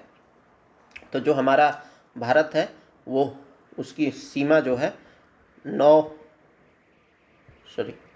उसकी सीमा जो है 9 ऐसे राज्य हैं जो समुद्र क्षेत्र से लगते हैं। कौन से? तो गुजरात है, महाराष्ट्र है, गोवा है, कर्नाटक है, केरल है, इधर तमिलनाडु है, इधर आंध्र प्रदेश है, इधर उड़ीसा है और इधर पश्चिम बंगाल है। तो कुल मिला जुला करके 9 ही ऐसे राज्य हैं जो जिनकी सीमा समुद्र से लगती है।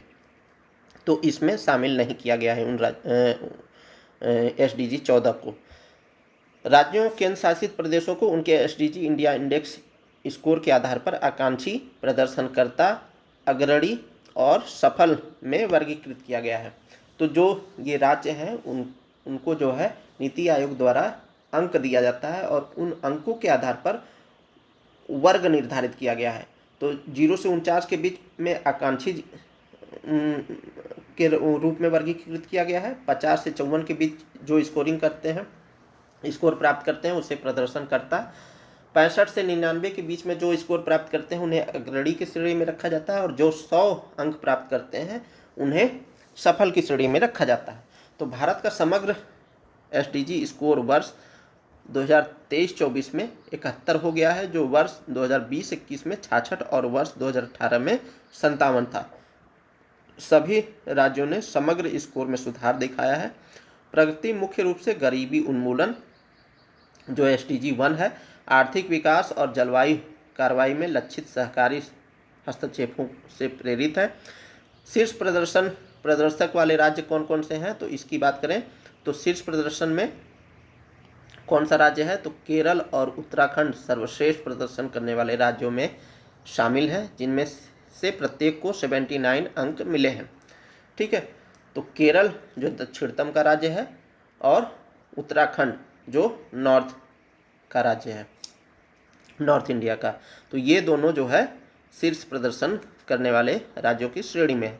खराब प्रदर्शन वाले में कौन कौन से हैं? तो बिहार है, सबसे पीछे रहा है, और जबकि झारखंड 62 अंकों के साथ नीचे से दूसरे पायदान पर है।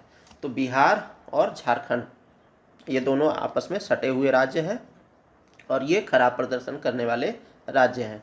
ठीक है। 32 राज्य और केंद्र शासित प्रदेश अग्रणी श्रेणी में हैं, जिनमें अरुणाचल प्रदेश, असम, छत्तीसगढ़ तथा उत्तर प्रदेश सहित 10 नए प्रवेशक शामिल हैं। तो उत्तर प्रदेश की स्थिति क्या है? अग्रणी श्रेणी में शामिल है। चलिए अब हम लोग ऑपरेशन अभियान या सैन्य अभियान के बारे में बात कर लेते हैं। तो संयुक्त सैन्य अभ्यास नोमैडिक एलिफेंट, तो एलिफेंट से याद रखिएगा भारत और मंगोलिया के बीच आयोजित हुआ। मंगोलिया कहाँ पर अवस्थित है? तो जब भारत से उत्तर की ओर चलेंगे नेपाल पड़ेगा, तिब्बत पड़ेगा, चीन पड़ेगा, चीन के और उत्तर जाएंगे तो मंगोलिया पड़ेगा, उसके और उत्तर जाएंगे तो रूस पड़ेगा। तो आप मैप में जानते होंगे।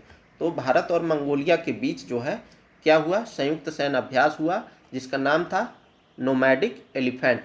ठीक है। और इसका 16वां संस्करण था। आयोजित कहाँ पर हुआ? तो नोड उमरोई में मेघालय में आयोजित हुआ।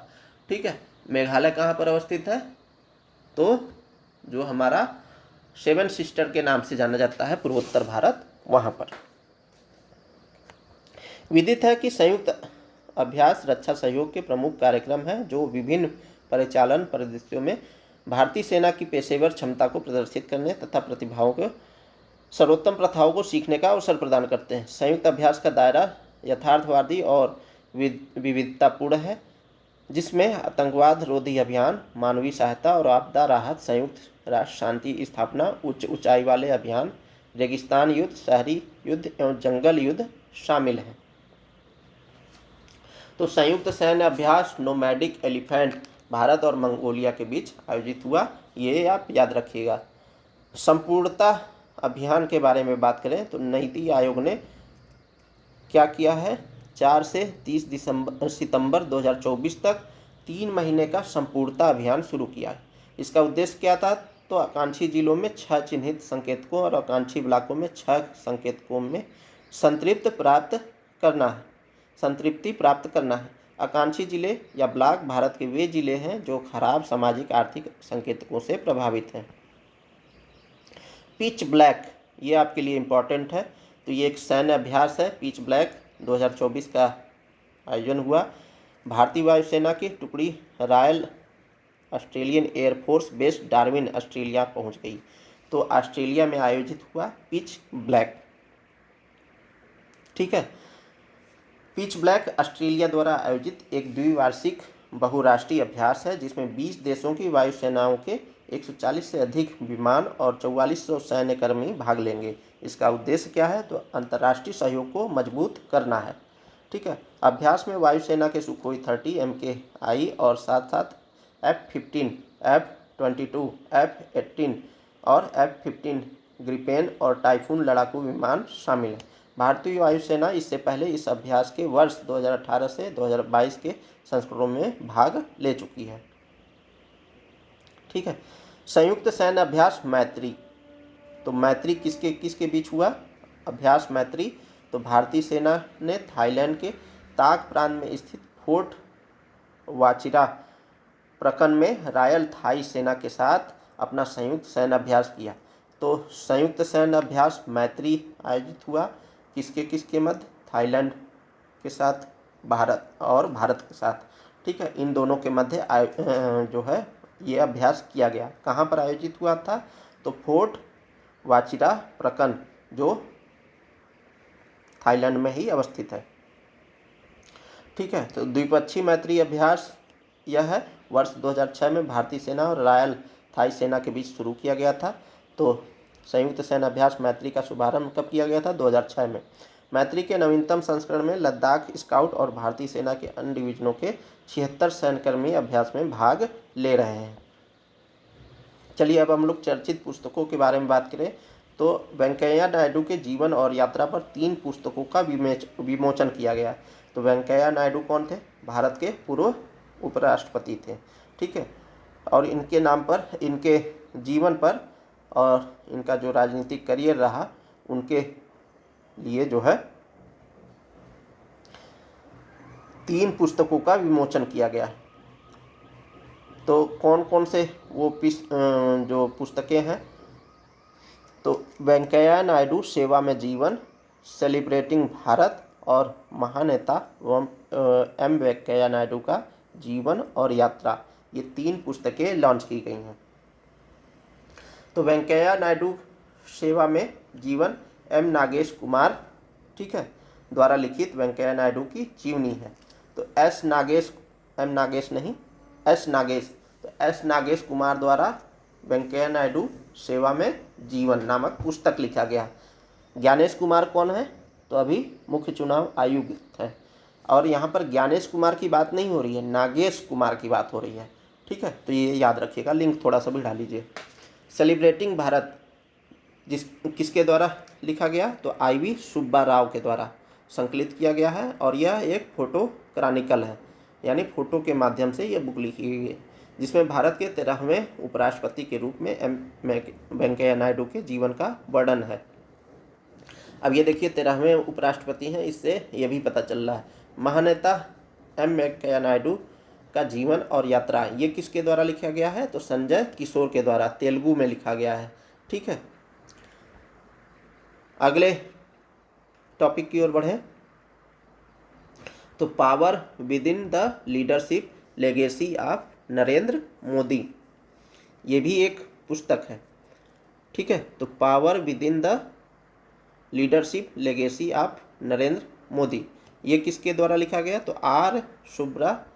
आर बाला सुब्रमण्यम द्वारा इसे लिखा गया है। इस पुस्तक में प्रधानमंत्री पद तक मोदी के उत्थान की जांच पड़ताल की गई है तथा उनकी अथक मेहनत और संवादात्मक दृष्टिकोण पर प्रकाश डाला गया है। Power within the leadership legacy of Narendra Modi R Balasubramaniam द्वारा लिखा गया है। ठीक है, ये याद रखिएगा।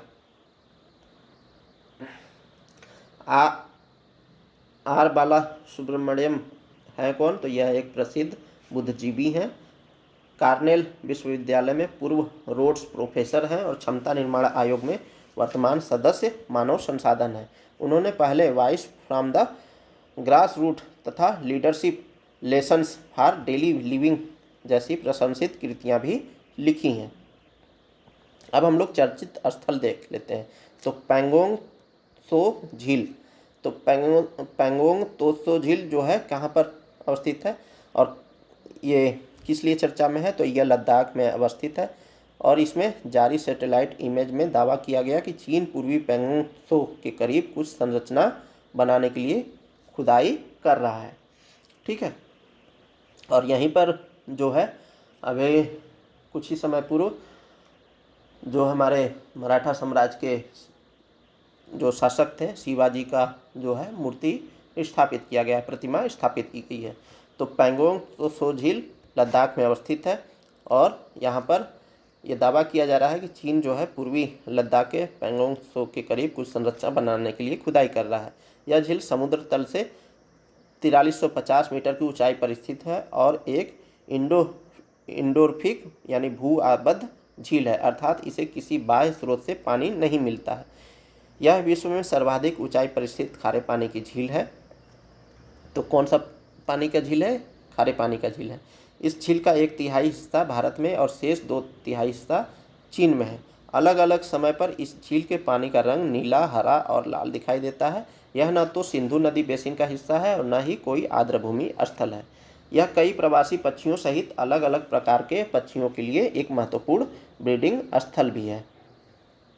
तो देखिए, अगर चीन यहाँ पर कुछ निर्माण कार्य कर रहा है तो जाहिर सी बात है भारत को अपनी सुरक्षा चौकसी बढ़ानी होगी और इसी को मद्देनज़र रखते हुए भारत सरकार ने क्या किया कि वहाँ पर शिवाजी की मूर्ति की स्थापना की है। अब इससे होगा क्या कि वहाँ पर एक तो जो भारतीय सैनिक है वहाँ पर उसकी रक्षा भी करेंगे और वहाँ से आसपास की क्षेत्रों पर नज़र भी रख सकते हैं। तो ये एक तीर से दो निशाना साधा जाता है।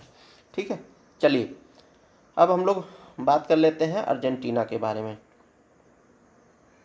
तो अर्जेंटीना, हाल ही में अर्जेंटीना ने इजराइल के प्रति समर्थन जताते हुए हमास को एक आतंकवादी संगठन घोषित कर दिया गया था। तो हमास क्या है? जब आप जो है ईरान, इजराइल और फिलीपींस के बीच जब देखते हैं तो हमास एक आतंकी समूह है और उसे अभी आतंकवादी संगठन घोषित किया गया है। किसके? अर्जेंटीना के द्वारा। अर्जेंटीना जो है एक दक्षिण अमेरिकी देश है। तो अर्जेंटीना को लेकर के एक ये भी है कि लिथियम ट्रायंगल में शामिल है अर्जेंटीना।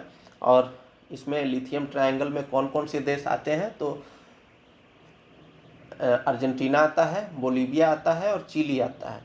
लिथियम ट्रायंगल के ये देश माने जाते हैं। और अर्जेंटीना ने ही अभी क्या किया है? हमास गुट को आतंकवादी संगठन के रूप में घोषणा की है। किसके समर्थन में? तो इजराइल के समर्थन में।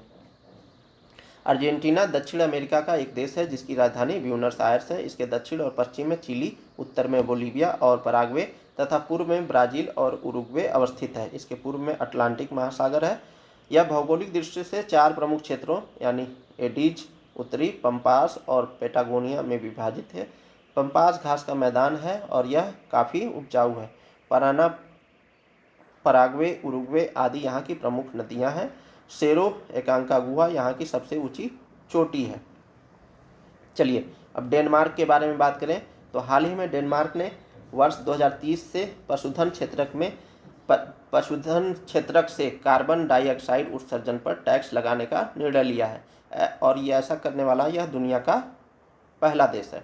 तो डेनमार्क हमारे लिए इसलिए महत्वपूर्ण है कि यह जो है पशुधन यानी जो भी पशु हैं उससे जो है जो कार्बन डाइऑक्साइड निकलेगा उसके प्रति जो है कार्बन टैक्स लगाएगा। कौन? डेनमार्क। और ऐसा करने वाला यह दुनिया में पहला देश बन गया है। ज्ञातव्य है कि डेनमार्क एक प्रमुख पोर्क और डेयरी उत्पाद निर्यातक देश है। पोर्क क्या होता है? जो सूअर का मीट होता है, ठीक है। और डेयरी उत्पाद यानी दुग्ध उत्पाद वाला देश है।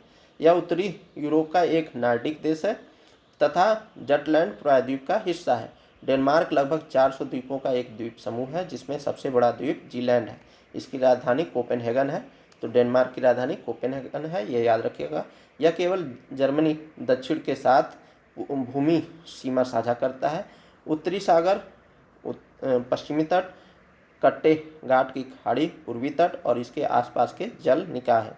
गल्फ स्ट्रीम धारा, उत्तरी अटलांटिक धारा यहाँ की जलवायु को प्रभावित करती है तथा यहाँ साल भर वर्षा होती रहती है, ठीक है।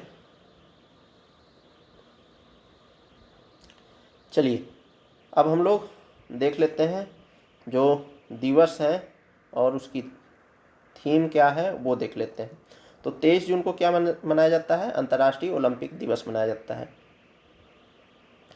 और इस वर्ष की थीम क्या थी? तो लेट्स मूव एंड सेलिब्रेट। 2024 की बात हो रही है। 25 जून 2024 में केंद्र सरकार द्वारा संविधान हत्या दिवस के रूप में मनाने की घोषणा की गई थी, ठीक है। तो जो इमरजेंसी का समय है 25 जून 1977 1975 उस समय जो है जब इमरजेंसी लगाया गया था तो उसी दौरान जो है ये उसी को याद में रखते हुए 25 जून को संविधान हत्या दिवस के रूप में मनाने की घोषणा की गई है। तो ये आप याद रखिएगा। 27 जून को अंतर्राष्ट्रीय सूक्ष्म लघु एवं मध्यम उद्यम दिवस मनाया जाता है।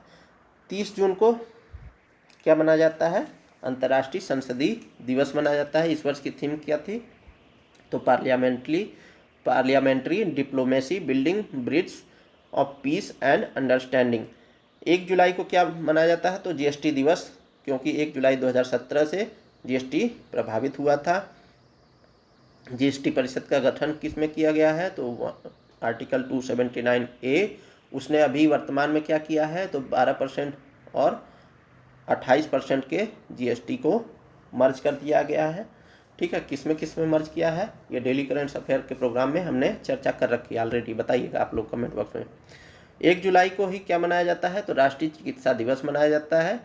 हीलिंग हैंड्स कैरिंग हार्ट्स इस बार की थीम थी। 2 जुलाई को क्या मनाया जाता है? तो विश्व UFO दिवस मनाया जाता है। 6 जुलाई को हर साल जुलाई के पहले शनिवार को अंतर्राष्ट्रीय सहकारिता दिवस मनाया जाता है। और इस बार की थीम क्या थी? तो cooperatives building a better future for all. 6 जुलाई को क्या मनाया जाता है? तो विश्व जूनोसिस दिवस। इस बार की थीम क्या थी? तो one world one health prevent zoonosis. 11 जुलाई को विश्व जनसंख्या दिवस। इस बार की theme leave no one behind count everyone, ठीक है। 15 जुलाई को विश्व युवा कौशल दिवस।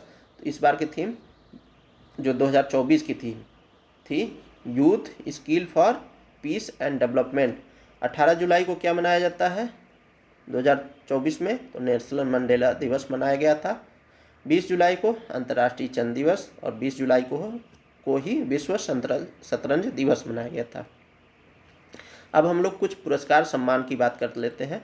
तो वीरता पुरस्कार 2024 की घोषणा की गई थी। तो राष्ट्रपति द्वारा राष्ट्रपति भवन में आयोजित रक्षा अलंकरण समारोह 2024 में वीरता पुरस्कार प्रदान किए गए थे। तो वीरता पुरस्कार किसके द्वारा दिया जाता है? राष्ट्रपति द्वारा। विदित हो कि सशस्त्र बलों, अन्य विधि पूर्वक गठित बलों तथा सिविल अधिकारियों कर्मियों की बहादुरी और बलिदान को सम्मान प्रदान करने के लिए वीरता पुरस्कार की स्थापना की गई थी। इन वीरता पुरस्कारों की घोषणा वर्ष में 2 बार की जाती है। कब कब? गणतंत्र दिवस और स्वतंत्रता दिवस के अवसर पर। सर्वोच्च युद्धकालीन वीरता पुरस्कार परमवीर चक्र है, महावीर चक्र है तथा वीर चक्र है। सर्वोच्च शांतिकालीन वीरता पुरस्कार कौन कौन से हैं? तो अशोक चक्र, कीर्ति चक्र और शौर्य चक्र। वीरता पुरस्कारों का वरीयता क्रम इस प्रकार है: परमवीर चक्र, अशोक चक्र, ठीक है, महावीर चक्र, कीर्ति चक्र और शौर्य चक्र। रक्षा मंत्रालय, सशस्त्र बलों और गृह मंत्रालय से वीरता पुरस्कारों के लिए प्रत्येक वर्ष में 2 बार संस्तुतियाँ आमंत्रित की जाती हैं। उसके बाद जो है ये पुरस्कार निर्धारित किए जाते हैं, ठीक है। रक्षा अलंकरण समारोह 2024 में पुरस्कार विजेता कौन कौन से कितने रहे? तो राष्ट्रपति ने 10 कीर्ति चक्र, जिसमें 7 मरणोपरांत, और 26 शौर्य चक्र दिए, जिसमें 7 मरणोपरांत प्रदान किए गए, ठीक है।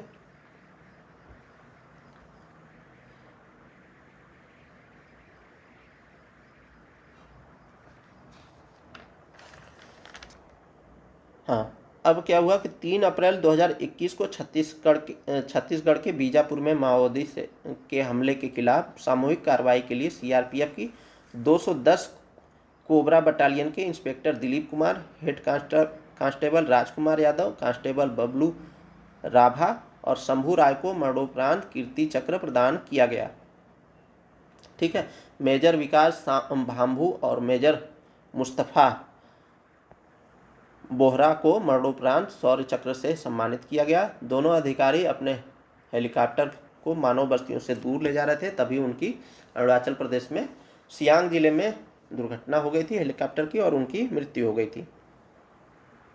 अब ये देखिए, थोड़ा सा हम लोग देख लेते हैं जो पुरस्कार है वो किस प्रकार है। वो ऐसे आप देख सकते हैं। तो यहाँ पर परमवीर चक्र है जो सर्वश्रेष्ठ पुरस्कार है, फिर अशोक चक्र, महावीर चक्र, कीर्ति चक्र, वीर चक्र और शौर्य चक्र, ठीक है। चलिए अगले टॉपिक की बात करें तो भारतीय रेत कलाकार सुदर्शन को क्या मिला है? अंतर्राष्ट्रीय रेत मूर्ति चैंपियनशिप में स्वर्ण पदक मिला है। तो हाल ही में प्रसिद्ध रेत कलाकार जो हैं ये सुदर्शन पटनायक, इन्हें क्या मिला है? अंतर्राष्ट्रीय रेत मूर्तिकला में स्वर्ण पदक मिला है, ठीक है। अंतर्राष्ट्रीय मूर्तिकला चैंपियनशिप का आयोजन 4 से 12 जुलाई को सेंट पीटर्सबर्ग में आयोजित किया गया था और यह जो है प्रतिष्ठित पीटर और पाल किले में आयोजित किया गया था। यह कार्यक्रम 21 मास्टर मूर्तिकारों ने भाग लिया था। 2014 में भारत सरकार द्वारा पद्मश्री से सम्मानित किया गया है किन्हें? सुदर्शन पटनायक को, और यह उड़ीसा राज्य से संबंधित है। पटनायक ने दुनिया भर में 65 से ज़्यादा अंतर्राष्ट्रीय रेत कला चैंपियनशिप जीती है। कुछ अन्य महत्वपूर्ण पुरस्कार की बात करें तो हाल ही में HCL टेक की अध्यक्ष रोशनी नादर मल्होत्रा को फ्रांस ने देश के सर्वोच्च नागरिक पुरस्कार सेवेलियर डी ला लीजल डी होनूर knight of the legion of honour से सम्मानित किया गया है।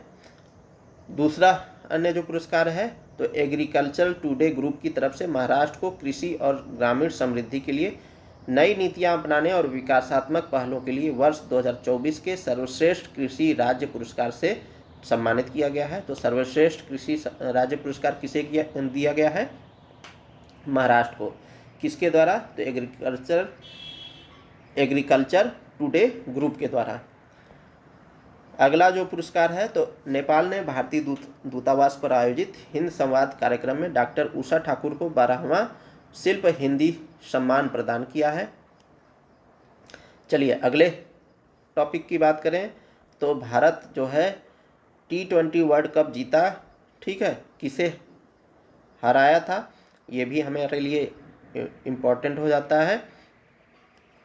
तो दक्षिण अफ्रीका को हराया था, ठीक है। 2013 के बाद ट्रॉफी जीता था भारत, ठीक है।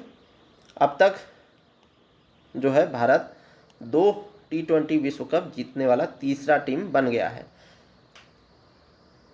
जो 2 T20 विश्व कप टीमें जीती हैं कौन कौन सी जीतते हैं? तो वेस्ट इंडीज़ 2012 में जीता था और 2016 में जीता था। इंग्लैंड ने 2010 और 2022 में जीता था।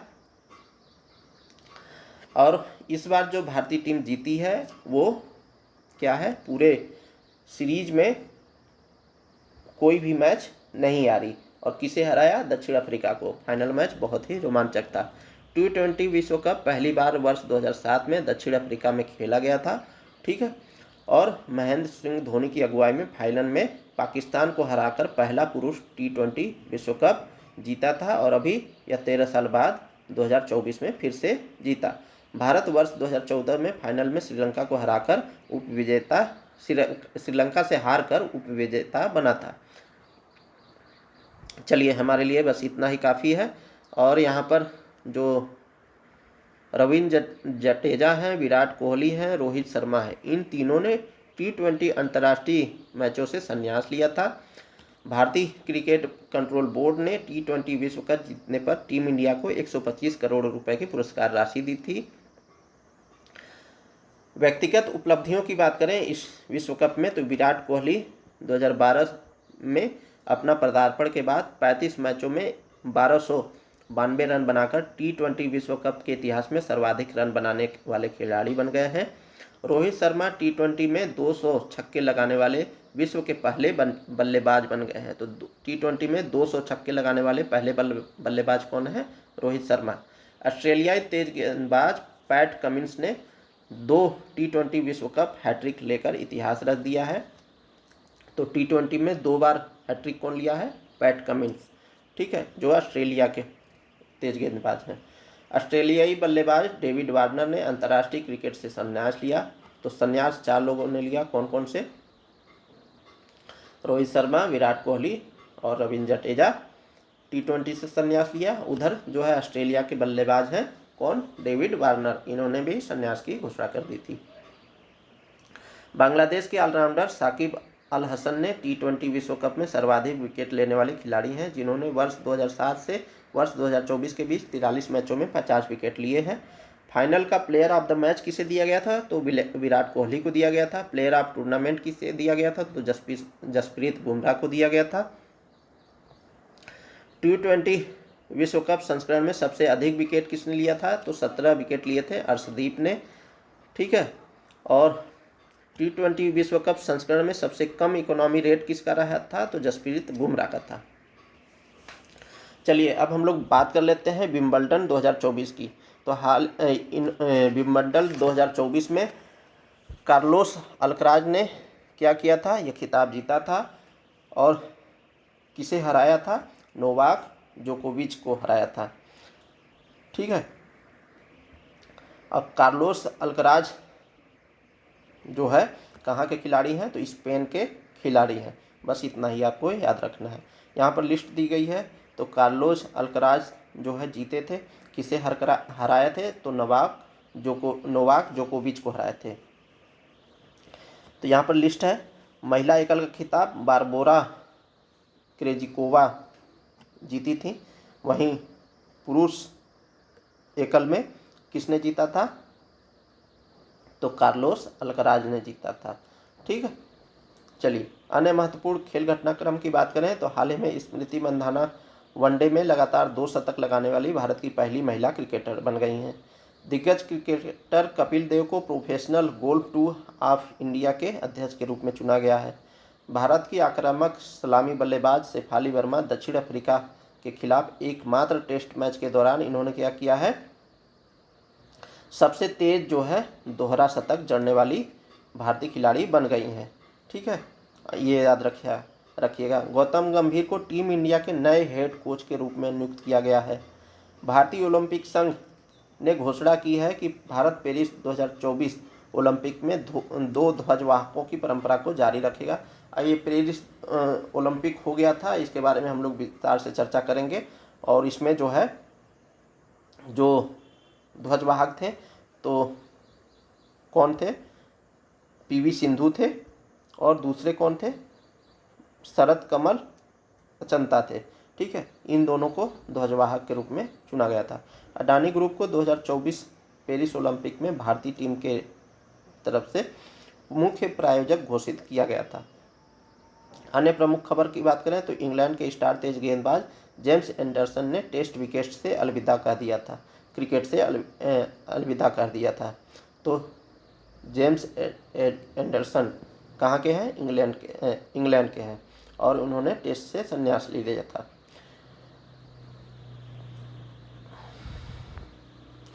तो ये था दोस्तों जून जुलाई का प्रमुख घटनाक्रम, और थोड़ा सा और खबर बाकी है, अभी हम लोग देख लेते हैं। 188वां टेस्ट खेलने के बाद एंडरसन 22 साल के करियर से अपना संन्यास लिए थे। स्पेन ने इंग्लैंड को 2-1 से हराकर चौथी बार जीता यूरो कप का खिताब। अब देखिए कुछ विविध देख लेते हैं। तो प्राइड मंथ यानी प्रत्येक वर्ष जून में मनाया जाने वाला क्या है? गौरव माह यानी प्राइड मंथ। ये किसके लिए है? LGBT के लिए। ये बहुत ही इम्पोर्टेंट है। और 1969 में स्टोनवॉल विद्रोह हुआ था, उसी की याद में ये प्राइड मंथ मनाया जाता है, यानी गौरव माह मनाया जाता है। तो प्राइड मंथ 1969 में न्यूयॉर्क के स्टोनवॉल विद्रोह की याद दिलाता है। हुआ क्या था उस समय कि उस समय उनके अधिकारों को बहुत ज़्यादा मान्यता नहीं थी, और ऐसे में वहाँ पर एक बार खोला गया था जो कि सिर्फ LGBTQ के लिए था, और उसमें क्या है बहुत ज़्यादा मात्रा में तोड़फोड़ की गई, हिंसा हुई कि ऐसा नहीं हो सकता, और वहाँ पर हिंसक आंदोलन हुए। इसी की याद को देखते हुए प्राइड मंथ मनाया जाता है। कब मनाया जाता है? प्रत्येक वर्ष जून में मनाया जाता है। ठीक है, बस इतना ही याद रखिए। अभी क्या हुआ है? 51,200 वर्ग प्राचीन गुफा चित्रकला की खोज हुई है। ये महत्वपूर्ण है आपके लिए। तो प्राचीन गुफा चित्रकला की खोज हुई है, ठीक है। और कितना प्राचीन है? तो 51,200। यह चित्रकला कहाँ खोजी गई है? तो इंडोनेशिया के सुलावेसी द्वीप में खोजा गया है, और यह एक प्रकार का चूना पत्थर का गुफा है, और यहाँ पर छत पर पाई गई है क्या? पेंटिंग। इसमें क्या क्या मिला है? तो सूअर की आकृति दर्शाया गया है जिसका मुख आंशिक रूप से खुला हुआ है, और इसके इर्द गिर्द 3 मानव बैठे हुए हैं। तो यह जो है बहुत ही इम्पोर्टेंट हो जाता है। तो सुलावेसी द्वीप कहाँ पर अवस्थित है? इंडोनेशिया में, और यहीं पर 51,200 वर्ष पुराना प्राचीन गुफा चित्रकला खोजी गई है। तो ये था जून जुलाई का प्रमुख घटनाक्रम। उम्मीद करते हैं आप लोग जो है इसे बार बार रिवाइज कीजिएगा और अपने करंट अफेयर को मजबूत कीजिएगा। अपनी सफलता को सुनिश्चित करने के लिए जितनी बार आप रिवीजन देंगे उतनी बार आपका माइंड मैप बनेगा और आपका करंट अफेयर तैयार हो जाएगा। ठीक है, तैयार होगा। तो इसी उम्मीद के साथ कि आप जो है अपने तैयारी को गति दे रहे होंगे, अपने स्वास्थ्य का ध्यान रख रहे होंगे। मिलते हैं किसी नेक्स्ट वीडियो में, तब तक के लिए बहुत बहुत शुक्रिया, बहुत बहुत धन्यवाद। हाँ, अगला सीरीज जुलाई अगस्त का होगा, ये बहुत जल्द आएगा, 1-2 दिन में ही। ठीक है, आप लगातार बने रहिए। जो पिछले 1-1.5 साल की खबरें हैं उन्हें हम बहुत जल्द ही कवर करने वाले हैं, और ये सभी प्रतियोगी परीक्षाओं के लिए, चाहे वो 1 दिवसीय से लेकर के UPSC तक की परीक्षाएं हैं, उसमें उपयोगी साबित होने वाली है। खास तौर से स्टेट PCS को ध्यान में रखते हुए इस सेशन को डिज़ाइन किया गया है। तो आप बने रहिए हमारे साथ, चैनल को सब्सक्राइब कर लीजिए यदि आप चैनल पर नए हैं। मिलते हैं किसी अन्य वीडियो में, तब तक के लिए बहुत बहुत शुक्रिया, बहुत बहुत धन्यवाद।